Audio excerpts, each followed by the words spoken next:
مذاکرات کی بات ہو رہی ہے، مروت صاحب کہہ رہے ہیں کہ انہوں نے ہی آئیڈیا دیا تھا. اس سے پہلے بھی بات تو طے ہو گئی تھی کہ بانی پی ٹی آئی جیل سے باہر آ جائیں گے 20 دسمبر تک، پھر وہ نہیں مٹیریلائز ہو سکا.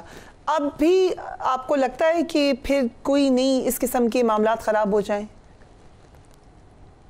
ویسے کچھ لیول پہ تو کوشش ہوئی کہ یہ مذاکرات کا پروسیس سیبوٹاج کیا جائے، اور میرا خیال ہے جہاں تک مجھے علم ہے اسپیکر ایاز صادق صاحب کو بھی یہ کردار ادا کرنے پر کچھ قوتوں یا پارٹیوں کی طرف سے جو ہے حرف تنقید کا نشانہ بنایا گیا ہے. کیا آپ نے کیوں کہا کہ اوپن ہے آ جائیں؟ اگر میں نے اسمبلی میں بات کی تو شاید ہماری پارٹی میں بھی کچھ ایلیمنٹس نے مجھ پہ تنقید کرنے کی کوشش کی ہے، یا میڈیا سے چیئرمین گور صاحب سے میڈیا نے سوال بھی کیا کہ کیا اس تقریر پہ اس کو کوئی شوکاس دیا گیا ہے. اس نے کہا کیوں شوکاس دیں، خان نے کمیٹی بنائی اسی لیے. کہنے کا مطلب یہ ہے کہ ہماری اب اگر خان کی رہائی کے لیے کوئی بھی ایک بات ہم کر سکتے ہیں وہ یہ ہے کہ خان کی رہائی، پولیٹیکل پرزنر کی رہائی، جو میرا خیال ہے کہ ایک امیڈیٹ ریلیف ہمیں اگر مل سکتی ہے. بٹ کل اعجاز الحق صاحب ہمارے پروگرام میں تھے، انہوں نے کہا یہ نہیں ہو سکتا. نہیں، اعجاز الحق صاحب جو ہیں مذاکراتی ٹیم کا حصہ ہیں، لیکن مذاکراتی ٹیم میں تو انہوں نے چونکہ پی ٹی آئی نے 8 لوگ ڈال دیے تو وہاں سے بھی 8 پورے کرنے ہوئے. اچھا ہوتا کہ 4 افراد پہ مشتمل کمیٹی ہوتی، لیکن بہرحال سب کو نمائندگی مل گئی، دیٹس گڈ. لیکن یہ نہ ہونا کہ ٹو مینی کوکس اسپوائل دی براth، سب باتیں کرتے رہیں اور کوئی معاملہ نہ نکلے. اس وقت بھی اسپوائلرز موجود ہیں، آپ خود کہہ رہے ہیں. دیکھیے پی ٹی آئی میں بات وہی ہوگی جو سب آلریڈی ایک مائنڈ بنا چکا. سو مین مطالبہ کیا ہوگا، خان کی رہائی یا جوڈیشل کمیشن؟ جہاں تک میرا اندازہ ہے وہ یہ ہے کہ پی ٹی آئی کا پہلا مطالبہ ہوگا سیاسی قیدیوں کی آزادی، انکلوڈنگ بانی پی ٹی آئی. تو وہ بھی پولیٹیکل پرزنر ہیں. پہلا مطالبہ اور یہ پہلا فیز ہوگا. شاید اگر اس فیز کے منطقی انجام تک پہنچا دیا جاتا ہے، دوسرا فیز ہوگا، وہ ہوگا بقایا جو معاملات ہیں، مینڈیٹ کی ریکوری ہے، عدلیہ کی آزادی ہے، 26ویں آئینی ترمیم ہے، یا جو دیگر کانسٹیٹیوشن اور پولیٹیکل ایشوز ہیں، وہ تب فیصلہ ہوں گے جب تمام پولیٹیکل پارٹیز ایک ٹیوارز پہ اکتفاق کر لیں اور دوسرے مرحلے میں جا کے اسٹیبلشمنٹ کے سامنے رکھ دیں کہ جی یہ سیاسی قوت ہے، یہ چاہتی ہے کہ پاکستان کو ہم اس طرح چلائیں. بٹ ایز اے سیاسی ورکر اگر آپ دیکھیں حکومت کے پوائنٹ آف ویو سے، جو رانا صاحب کئی دفعہ کہہ بھی چکے ہیں، کیوں چاہے گی حکومت کے خان صاحب باہر آ جائیں؟ کیوں چاہے گی حکومت کہ ہم نے جو ترامیم کی ہم ان کو واپس رول بیک کر لیں؟ Y would they do that? کیا دے گی پی ٹی آئی ان کو بدلے میں؟ پی ٹی آئی کچھ نہیں دے گی. یہ ترامیم، یہ سب جو ہیں یہ پاکستان کی ریاست سے جڑے ہوئے ہیں، کسی ایک شخص یا فرد سے نہیں جڑے ہیں.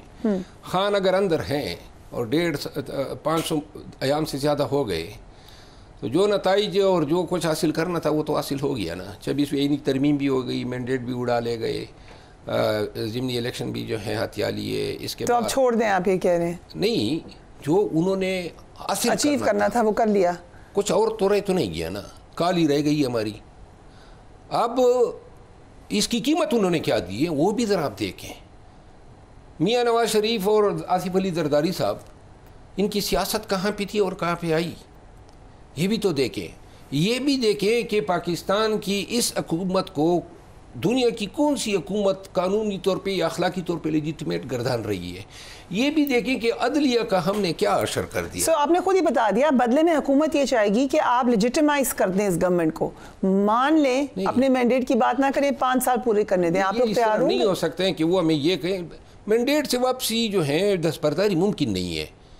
البتہ مینڈیٹ کس طرح ایک آزاد عدلیہ جو ہے اس پہ منصف بن جائے، اس پہ ٹیوار شاید ڈسکس کرنے ہو. اوکے، ویری امپورٹنٹ جو رؤوف حسن صاحب نے اسٹیٹمنٹ دی ہے کہ سول نافرمانی کی کال ان ایکشن ہے، ایکٹیویٹڈ ہو چکی ہے ریمیٹنسز کے حوالے سے.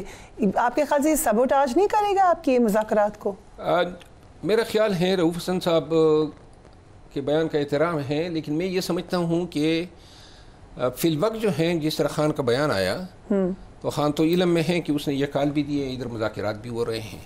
تو لہٰذا جب تک مذاکرات کے ابتدائی 2-3 سیشن نہیں ہو جاتے ہیں تب تک جو ہیں یہ ریمیٹنسز کے لیے جو کال ہیں وہ مؤخر تصور ہوگی.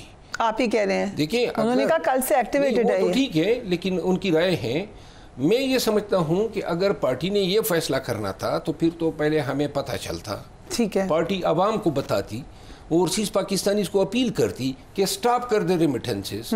ابھی تک تو آپ نے ہمارے پلیٹ فارم پہ ایسی کوئی اپیل نہیں دیکھی. سو ابھی کال نہیں ہے جب تک کال نہیں ہے جب تک جو ہے ان مذاکرات کے 2-3 سیشن نہیں ہو جاتے. لیکن 2-3 سیشن جلدی بھی تو ہو سکتے تھے. اتنی لمبی ڈیٹس آ رہی ہیں. یہ جو لمبی ڈیٹ ہے اس پہ میں نے اپنی حیرت کا اظہار کیے ہیں. ضرورت نہیں تھی 2 تاریخ تک لے جانے کی, لیکن چلیں اگر کسی وجہ سے 2 تاریخ تک چلی گئی ہے تو آئندہ اگر یہ 3-4-5 روزمرہ بنیادوں پہ ہو. دیکھیں ایک چیز جو رانا صاحب نے بات کی نا, پاکستان کو ضرورت ہے, نون کیوں چاہے یا نہ چاہیں, پاکستان کو ضرورت ہے کہ ملک کو غیر یقینی صورتحال سے نکالے.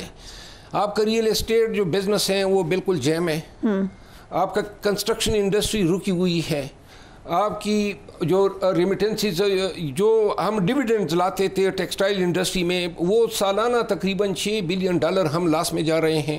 $7 بلین آپ کے آتے تھے سینٹرل ایشین اور افغانستان کے ساتھ جو ٹریڈ تھا وہ بند ہیں. سو آپ کہتے ہیں پاکستان کی ضرورت ہے. ایک منٹ میں اور بھی آپ کو عرض کروں نا, آپ کی عدلیہ کا تمسخر اڑایا جا رہا ہے. اور مجھے تو یہ ڈیوٹی دی گئی کہ آپ وہاں چائنا چوک پہ کھڑے ہو کے لوگوں کو جو ہے روکیں کہ وہ ڈی چوک کی طرف نہ جائے. یہ قیادت کا فیصلہ تھا. یہ کس نے دیا آپ کو ڈیوٹی؟ یہ علی امین خان اور عمر ایوب اور میں تینوں اکٹھے. تو پھر لوگ کیسے گئے ڈی چوک؟ تو میں گیا وہاں پہ, میں نے وہاں پہ تقریر کی, روکا اور اپنے تئیں کوشش کی, لیکن کچھ لوگ میرے آنے سے پہلے جا چکے تھے. سو اگر آپ کنٹرول کر رہے ہوتے یہ تمام معاملات, کیا آپ کسی کو جانے تھے ڈی چوک یا آپ سنجانی جاتے؟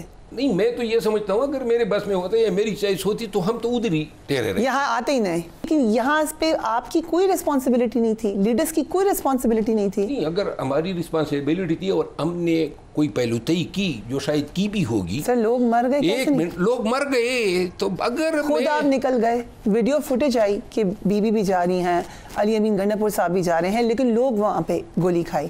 نہیں تو ورکر کی تو ویڈیو نہیں بنتی ہے نا, بی بی کی بنتی ہیں, علی امین خان کی بنتی ہیں. But my question was only about leadership. آپ مطمئن ہیں پھر لیڈرشپ سے؟ لیڈرشپ کیا کریں, 2 سال سے یہ لیڈرشپ مار کھا رہی ہے. تو مطمئن ہے؟ کاروبار بند ہیں ان کے, گھر گرائے گئے, بچے اغوا کیے گئے, مار پڑ رہی ہے, 2 ٹکے کا ان کو نہ فنڈ مل رہا ہے. ہر روزانہ ہم جو پھرتے ہیں بیگ ہاتھوں میں لے کر پھرتے ہیں کہ آج جانا ہوا جیل جانا, کل جانا ہوا. یہ کوئی زندگی تو نہیں چھوڑی ہماری. رائٹ. سوشل میڈیا کا بتا دیں, پی ٹی آئی کے سوشل میڈیا یا سوشل میڈیا پہ آپ اتنی تنقید کیوں ہوتی ہے؟ مجھ پہ آپ پر بہت ہوتی ہے. ہاں ہوتی ہے, مہربان ہے. لیکن یہ پی ٹی آئی کی سوشل میڈیا ٹیم نہیں ہے. میں آپ کو تھوڑا سا وضاحت کر دوں, اور اس سے پی ٹی آئی والنٹیئرز ہیں اور P T I official team ہے جو خان کا پی ٹی آئی کا بیانیہ لے کے اپنا کام کر رہے ہیں. کچھ لوگ ایسے ہیں, کسی کو 50,000 مل گئے فالوور, کسی کو 1,00,000 مل گئے. انہوں نے اپنے ساتھ ایک نیکسس بنا لیا ہے. مثال کے طور پہ عادل راجہ ہے, ایک اور ہے کینیڈا میں ایک بگوڑا, ادھر میدی ہے, کچھ جرنلسٹ بھی ہیں. ہاں جرنلسٹ بھی ہیں, اور کچھ سیاسی لوگ ہیں. اب یہاں پر پاکستان میں بھی ہیں. انہوں نے کیا کیا, ایک گینگ اپ ہوئے ہیں اور یہ ایک دوسرے کو جناب سپورٹ کر رہے ہیں. آپ دیکھیں گے کہ یہ ایک کا ٹارگٹ اگر میں ہوں تو دوسرے کا بھی میں ہوں گا, تیسرے کا بھی ہوں گا, چوتھے کا بھی ہوں گا. ٹھیک ہے. اور اگر میرے بعد کسی اور کو انہوں نے چن لیا تو پھر وہی ٹارگٹ ہوگا. اور انہوں نے کیا کیا ہے, ان لوگوں نے سب سے زیادہ ڈیمیج جو ہیں پی ٹی آئی کو, خان کے کاس کو اور ہمیں انہوں نے دیا ہے. یہ علل اعلان میڈیا ٹویٹر پہ یا اور سوشل میڈیا پہ جو ہیں گالم گلوچ کرتے ہیں, اور جھنڈا پی ٹی آئی کا لگایا ہوتا ہے. پی ٹی آئی کو اپنے آپ کو ان سے الگ کرنا چاہیے. گالم گلوچ کرتے ہیں, اور گالم گلوچ ہمیں بھی دیتے ہیں, اور